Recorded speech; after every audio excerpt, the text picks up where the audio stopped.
ট্রেনে করে তো অনেকবার দীঘা এসেছি, কিন্তু আজকে আমরা দেখব কিভাবে এসি বাসে খুব সহজেই পৌঁছে যাওয়া যায় দীঘা। বারুইপুর থেকে এসি বাসে পৌঁছবো দীঘা সমুদ্র সৈকতে, এবং 6 ঘন্টার এই রোড ট্রিপ আসলে কতটা কমফোর্টেবল, কতটা এনজয়েবল, আর সত্যি সেটা ওয়ার্থ ইট কিনা, সেই জার্নিটাই হতে চলেছে আজকের ভিডিওতে। Hello and welcome back to our channel. আমি সম্পিতা আর আপনারা দেখছেন সম্পিতানু ব্লগস। আরও একটা সম্পূর্ণ নতুন ভিডিওতে আপনাদের সবাইকে জানাই অনেক অনেক স্বাগতম। আজ 15 আগস্ট 2026, 80তম স্বাধীনতা দিবসের অনেক অনেক শুভেচ্ছা। আর আজকের দিনেই আমরা পৌঁছে যাব বারুইপুর থেকে দীঘার সমুদ্র সৈকতে। তাহলে চলুন আর দেরি না করে বেরিয়ে পড়া যাক আজকের নতুন গল্প লেখার জন্য।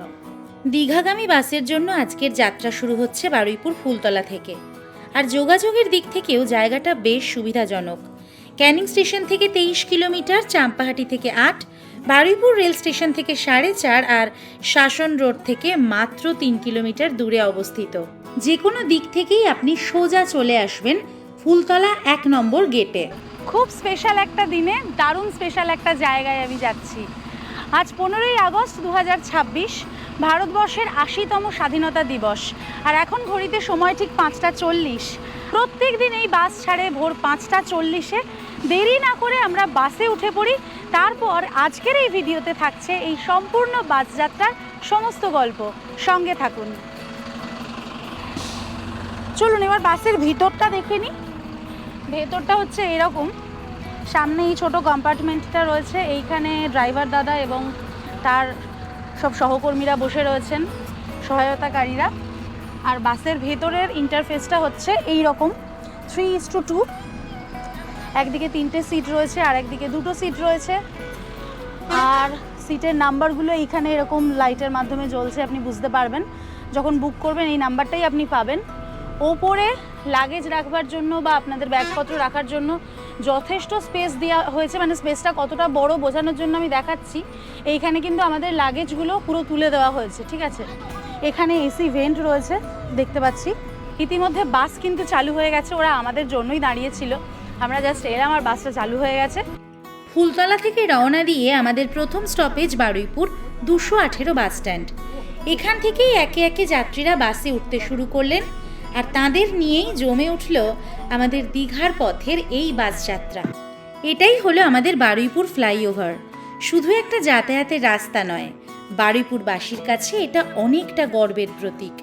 প্রায় 630 মিটার দীর্ঘ এই ফ্লাইওভার রেল লাইনের ওপর দিয়ে বারুইপুর রোডকে কুলপি রোডের সঙ্গে যুক্ত করেছে। ফার্স্ট রোতেই আমার সিট পড়েছে, আর বাইরে প্রচণ্ড বৃষ্টি পড়ছিল একটু আগে। এইখানে দেখুন রয়েছে একদম আমার পাশে এরকম চার্জিং পয়েন্ট, মানে আপনাদের অ্যাডাপ্টার লাগবে এরকম চার্জিং পয়েন্ট রয়েছে। এসি ভেন্টটা ঠিক আমার মাথার ওপরে, 2টো এসি ভেন্ট রয়েছে। এটা কিন্তু পুরো বাসটা নো স্মোকিং লেখাই রয়েছে। বাসে ওয়াইফাই সার্ভিস রয়েছে, যেটা ভীষণ ভালো। আমি ওয়াইফাই কানেক্ট করলাম, খুব ভালো স্পিড। এবং বাসে কিন্তু বমির জন্য এখানে পলিথিন রাখা রয়েছে। আচ্ছা, এখন আমরা যে জায়গাটা দিয়ে যাচ্ছি বারুইপুর পদ্মপুকুর এলাকা দিয়ে, খুবই ভিড়, খুবই জমজমাট। সকালবেলা এখন ঠিক বাজে 6টা 10। দেখুন কত মানুষ রয়েছে। বারুইপুর তো পেয়ারার জন্য বিখ্যাত, আর সেই ফলের বাজারের পুরো ভিড়টাই সকালবেলায় জায়গাটাতে থাকে। ফ্লাইওভার দিয়ে নামলেই আপনি সামনে এই ফলের বাজারটা পাবেন। আমরা এখন Baruipur Barasat bus stand cross করলাম, আর এই বারুইপুর বারাসাত বাস স্ট্যান্ড থেকেও কিন্তু প্রচুর মানুষ উঠলেন এই বাসটাতে। বেসিক্যালি বারুইপুরের 4টে হল্ট দেখলাম, মানে আমাদের ফুলতলা যেখান থেকে ছাড়লো, তারপরে রয়েছে বারুইপুর 218 বাস স্ট্যান্ড, তারপরে হচ্ছে বারুইপুরের কাছারি বাজারের মোড় বা পদ্মপুকুর মোড় ফ্লাইওভারের সামনে, এবং তারপর বারুইপুর বারাসাত বাস স্ট্যান্ড। এই 4টে স্টপেজ থেকে বেসিক্যালি আপনি এই বাসটাতে উঠতে পারবেন।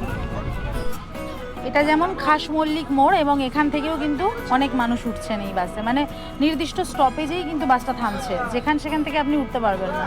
আচ্ছা, এখন ঘড়িতে সময় ঠিক 6:30। দাদা উঠেছেন টিকিট চেক করতে, মানে সমস্ত স্টপেজ থেকে যারা উঠলেন তাদের সিটটা ঠিকঠাক বুকিং আছে কিনা এবং তারা তাদের নিজস্ব সিটে বসেছেন কিনা সেটা দেখবার জন্য কিন্তু উনি এসে এখন চেক করছেন। ভোরবেলা বেরিয়েছি বলে সকালেই একটু খিদে পেয়ে গেল, তাই বাড়ি থেকে কাবলি ছোলা, পেঁয়াজ, টমেটো, লঙ্কা আর লেবু দিয়ে মেখে নিয়ে এসেছিলাম। বাসে যেতে যেতে সেটাই আজকের প্রথম খাবার। পরে বাস অবশ্য খাবারের জন্য দাঁড়াবে, তবে এত সকালে বেরোলে সঙ্গে এমন হালকা কিছু খাবার রাখা বেশ ভালো। এখন ঘড়িতে সময় ঠিক 6:50। আমরা গড়িয়া মোড়ে দাঁড়িয়ে আছি, 5 মিনিট হলো দাঁড়িয়ে আছি। এখান থেকেও কিন্তু প্রচুর মানুষ উঠলেন এবং একটা কথা যেটা বলা হয়নি, লেগ স্পেসটা বেশ ভালোই রয়েছে সিটটার।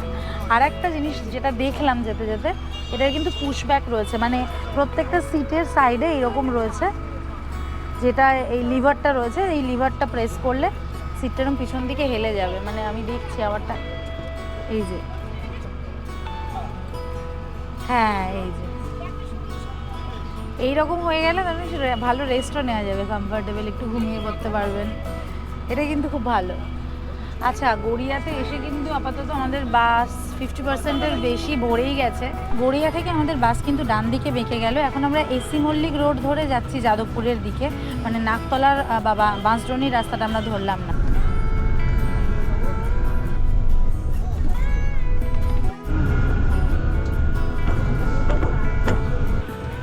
আচ্ছা, এখন কিন্তু আমরা অনেকটা চলে এসেছি। ঘড়িতে সময় এখন 7:41 আর আমরা একদম বিদ্যাসাগর সেতু ক্রস করছি। বাইরে ওয়েদারটা এখন বেশ ভালোই আছে, হালকা রোদ উঠে আছে, ওইদিকে বৃষ্টি হচ্ছে না। আর এতক্ষণ পর্যন্ত জার্নি কিন্তু বেশ কমফর্টেবল। বিদ্যাসাগর সেতু পেরিয়ে এবার আমাদের বাস ঢুকে পড়েছে কোনা এক্সপ্রেসওয়েতে। এই রাস্তাটা কলকাতা ও হাওড়ার সঙ্গে জাতীয় সড়ক 16-র একটা গুরুত্বপূর্ণ সংযোগ পথ। আর আমাদের মতো দীঘাগামী যাত্রীদের জন্য এখান থেকেই শুরু হয় আসল লং ড্রাইভের মজা। কলকাতা থেকে দীঘার উদ্দেশ্যে নিজের গাড়ি কিংবা বাইক নিয়ে বেরোলেও এই রুটটাই অত্যন্ত গুরুত্বপূর্ণ। সামনে প্রথমেই পড়বে টোল প্লাজা, তারপর ডান দিকে চোখ রাখলে পশ্চিমবঙ্গ সরকারের প্রশাসনিক সদর দপ্তর নবান্ন এক ঝলক দেখা যাবে। তবে মজার ব্যাপার হলো এই শহুরে দৃশ্য আর বেশিক্ষণ থাকবে না। যত এগোবো কলকাতার কংক্রিটের জঙ্গল ধীরে ধীরে পিছনে পড়বে, আর রাস্তার দুপাশে দেখা মিলবে বাংলার একেবারে অন্য রূপের। কারণ গন্তব্য যখন দীঘা, তখন এই কয়েক ঘন্টার পথটাও কিন্তু ট্রিপেরই একটা অংশ। শহর পেরিয়ে ধীরে ধীরে আমরা এগিয়ে চলেছি সমুদ্রের টানে। একদিকে বাসের টিভিতে শুরু হয়ে গেছে আমার ফেভারিট সিনেমা, আর অন্যদিকে আমরা ক্রস করে চলেছি সাঁতরাগাছি স্টেশন। এবার দেখি তো আপনাদের মধ্যে কে কে আমার মতো সিনেমাটা চিনতে পারছেন। বলুন তো কোন সিনেমাটা চলছে টিভিতে? একদিকে সিনেমা আর অন্যদিকে বাইরের দৃশ্য। দীঘার পথে আমাদের বিনোদনের কিন্তু কোনো খামতি নেই। ঘড়িতে এখন সময় ঠিক সকাল 8:20। আমরা ন্যাশনাল হাইওয়ে 16 ধরে এগিয়ে যাচ্ছি, যেটা আবার এশিয়ান হাইওয়ে 45ও। এটা অ্যাকচুয়ালি চেন্নাই কলকাতা হাইওয়ে, আর দীঘা আমাদের এখান থেকে 153 কিলোমিটার। গুগল দেখাচ্ছে 3 ঘন্টা 28 মিনিট মতন লাগবে। পথে যদি কোনো জ্যাম না পাই তাহলে তো চলেই যাব আশা করি। বাস কিন্তু এখনো পর্যন্ত বেশ কমফর্টেবল। তার মধ্যে দিয়ে আজকে আমরা এগিয়ে চলেছি দীঘার দিকে। সম্পূর্ণ অন্য আমাদের আজকের এই দীঘায় যাওয়ার যাত্রাপথ।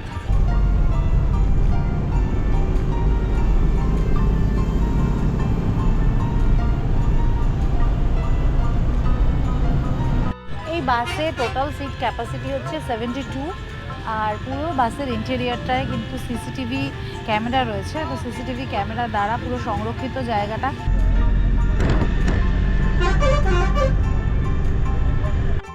সময় ঠিক সকাল 9টা। আমাদের বাস এসে দাঁড়ালো কোলাঘাটে। কোলাঘাটের একটা হোটেলের সামনে বাসটা 10 মিনিট একটা হল্ট দিয়েছে। এখানে আমরা ছোটোখাটো ব্রেকফাস্ট করে নেব, একটু চা খেয়ে নেব, তারপর আবার এগিয়ে যাব দীঘার দিকে। আর এই হচ্ছে আমাদের বাস, বেশ বড় বাসটা।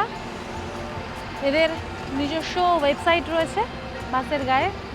রেড বাস থেকেও এই বাস আপনারা বুক করতে পারেন। এখানে কিন্তু আরও অন্যান্য বাসও দাঁড়িয়ে আছে।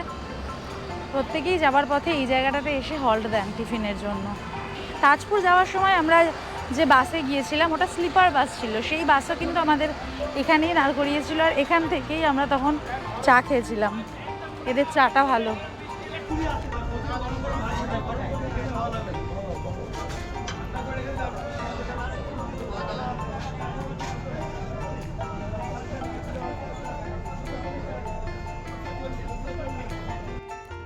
এখানে চা ছাড়াও পাওয়া যাচ্ছিল লুচি তরকারি, ব্রেড অমলেট থেকে শুরু করে ডিম সেদ্ধ, মানে হালকা খিদে মেটানোর বেশ ভালোই ব্যবস্থা। আমরা বাড়ি থেকে টিফিন নিয়ে বেরিয়েছিলাম বলে খেলাম শুধু চা আর ডিম সেদ্ধ, তবে দেখলাম বেশ অনেকেই এখান থেকে খাচ্ছেন আর সবার মুখেই খাবারের বেশ প্রশংসা।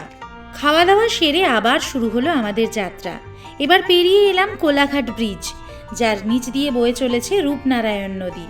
আর ব্রিজ পেরিয়েই সামনে পড়ল আজকের রুটের দ্বিতীয় toll plaza, Kolaghat toll plaza. এখান থেকে রাস্তা আরও খুলে গেছে, আর দুপাশের দৃশ্যেও শহরের ব্যস্ততা ছেড়ে ধীরে ধীরে গ্রাম বাংলার ছোঁয়া স্পষ্ট হয়ে উঠেছে।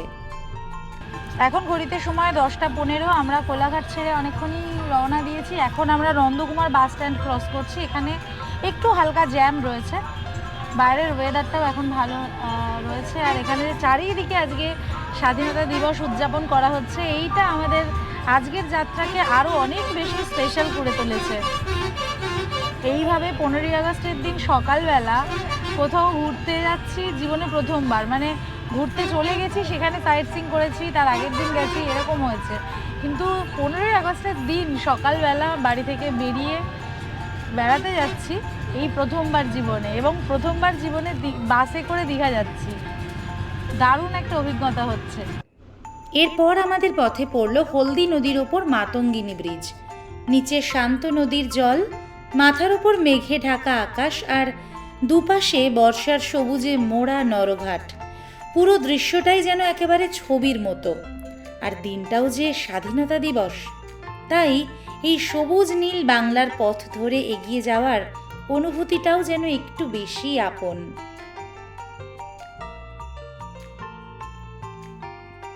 ভাবতে অবাক লাগে যে দীঘাকে আজ আমরা বাঙালির অন্যতম প্রিয় উইকেন্ড ডেস্টিনেশন হিসেবে চিনি, একসময় কিন্তু এই জায়গাটা এতটা জনপ্রিয় ছিল না।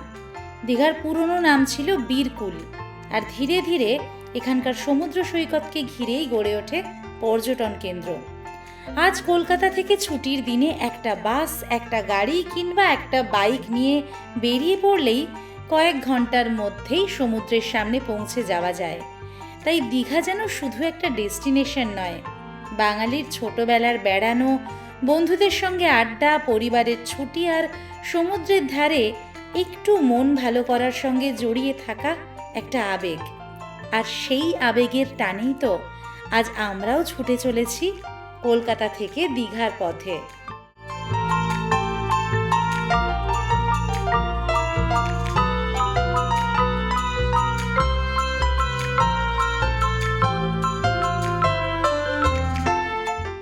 এতক্ষণ দুপাশের সবুজ দেখতে দেখতে বেশ সুন্দরই এগোচ্ছিলাম, হঠাৎই রাস্তার মাঝখানে বিশাল জ্যাম। সামনে সারি সারি গাড়ি দাঁড়িয়ে, আর তার মধ্যেই এক কাণ্ড। একটা গাড়ি এসে আমাদের বাসকেই মেরে দিল একটা ছোট্ট ধাক্কা। এই গাড়িটা এসে ঢুকে গেছে, ওভারটেকে এই যে ফোর হুইলারটা পুরো ঢুকে দিয়েছে। কি অবস্থা, একে জ্যাম, তার মধ্যে এদের কেন যে এত তাড়া বাড়াবাড়ি।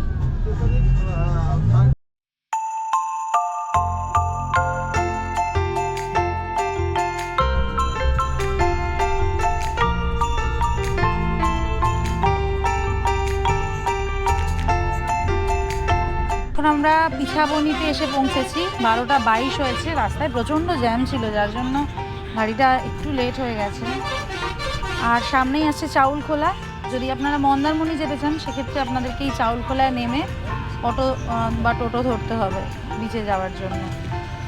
আচ্ছা, এই যে আমরা চলে এলাম এখন চাউলখোলা মোড়ে, আর এখান থেকে বাঁদিকের যে রাস্তাটা চলে যাচ্ছে, এই রাস্তায় কিন্তু 9 কিলোমিটার গেলে টোটো করে আমরা পৌঁছে যাব মন্দারমণি সি বিচে। মানে এই রাস্তায় চাউলখোলা কিন্তু একটা ইম্পর্ট্যান্ট জাংশন।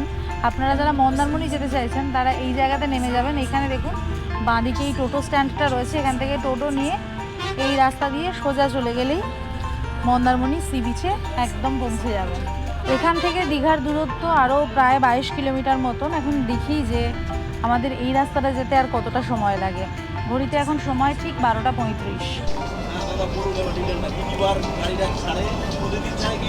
এভরিডে, যদি না গাড়ি ডিস্টার্ব থাকে। আচ্ছা, এটা বারুইপুর ফুটতলা 1 নম্বর গেট থেকে তো?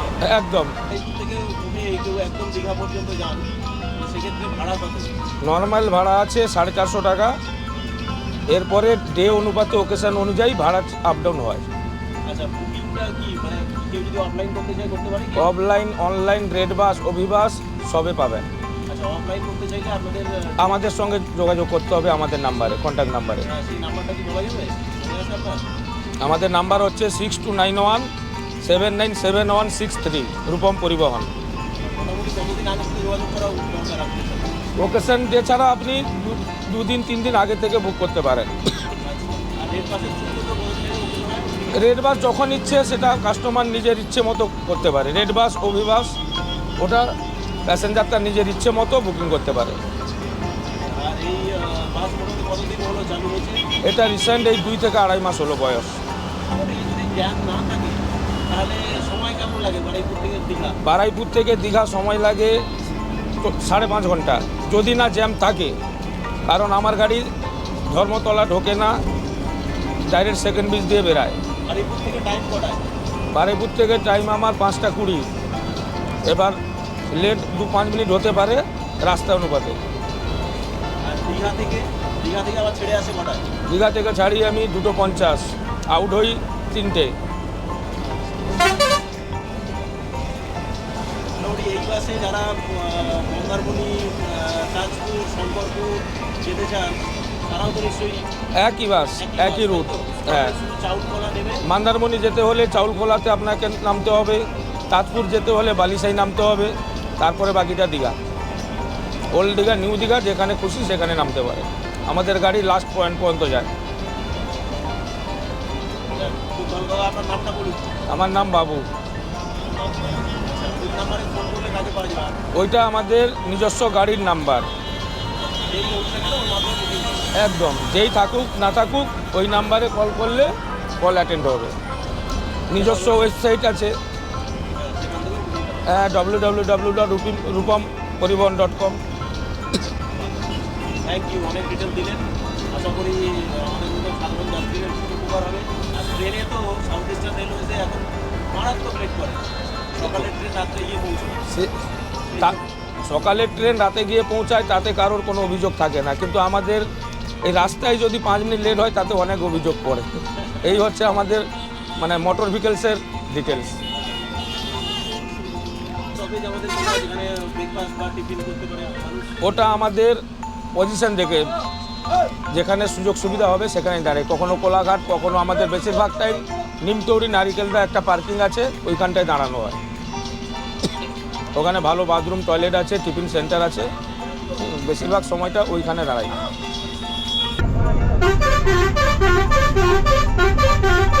আমরা এখন চলে এসেছি বালিসাই বাস স্ট্যান্ডে। এই বালিসাই থেকে 5 কিলোমিটার রাস্তা চলে গেলেই বাঁদিকে এই যে রাস্তা চলে যাচ্ছে, এখান থেকে 5 কিলোমিটার রাস্তা চলে গেলেই পৌঁছে যাওয়া যায় আমার আরও একটি প্রিয় বিচ, তাজপুর সি বিচে। আপনারা যারা দীঘা মন্দারমণির ভিড়ে থাকতে চাইছেন না, তারা কিন্তু অনায়াসেই বেছে নিতে পারেন একটা সুন্দর নির্জন সমুদ্র সৈকত, তাজপুর সমুদ্র সৈকতকে। এই তাজপুর বিচের ওপরে আমাদের ডেডিকেটেড ব্লগ আছে, মন্দারমণির ওপরে আছে। সেই সবকটি ব্লগের লিঙ্ক আমি দিয়ে রাখবো ডেসক্রিপশন বক্সে। আর এই জায়গা থেকে দীঘার দূরত্ব আর মাত্র 13 কিলোমিটার। এইটা হচ্ছে বালিসাই অটো এবং টোটো স্ট্যান্ড।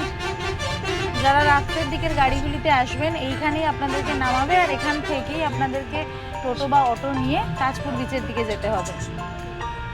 এখন আমরা যে জায়গায় রয়েছি এখান থেকে বাঁদিকের যে রাস্তা, সেই রাস্তা চলে যাচ্ছে শঙ্করপুরের দিকে, মানে শঙ্করপুর বিচের দিকে। আর এই যে নদী, এটা হচ্ছে চম্পা নদী। এই নদী গিয়ে মিশে গেছে বঙ্গোপসাগরে। আচ্ছা, এই রামনগর বাজারের উপর দিয়ে যাচ্ছি, আর এই ডান দিকে নেমে গেলে রামনগর স্টেশন যাওয়া যায়। এখান থেকেও মন্দারমণি, তাজপুর আসার সবচেয়ে শর্টেস্ট রুট দীঘা গেট। হালকা তো করতেই হবে এখানটা, রাস্তা খারাপ। হ্যাঁ, এটা আবার দীঘার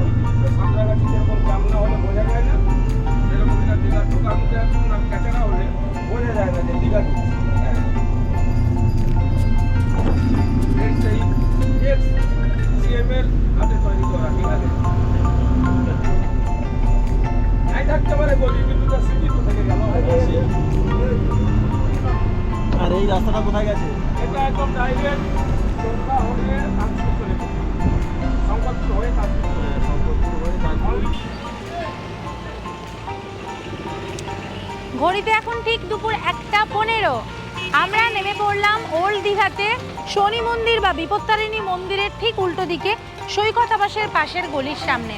কারণ আমাদের যে হোটেল সেটা কিন্তু এই গলি দিয়ে গেলে মানে ওল্ড দীঘাতেই আমরা থাকবো এবং এইখান থেকেই গেলে আমরা পায়ে হেঁটেই পৌঁছে যাব। তো সেই কারণেই আমরা এই জায়গাতে নামলাম। তবে আমাদের বাস কিন্তু নিউ দীঘা বাস স্ট্যান্ড পর্যন্ত চলে যাবে।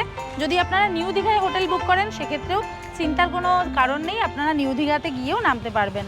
কেমন লাগলো আপনাদের বারুইপুর থেকে দীঘা আসার এই বাস জার্নির গল্প?